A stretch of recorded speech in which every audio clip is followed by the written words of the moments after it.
المتعة.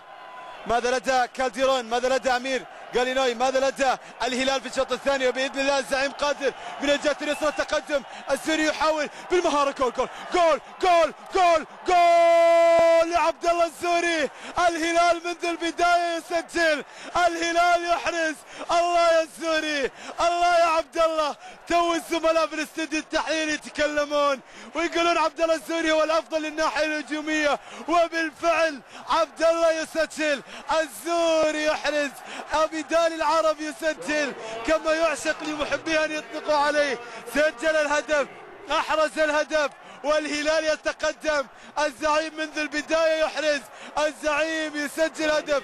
جول جول يا السوري، جول يا عبد الله، جول يا عبد الله. وعيني عليك بارتا، وعيني عليك بارتا. والهلال والزعيم في أصفهان يتقدم بهدف لعبد الله السوري ويسكت الجماهير.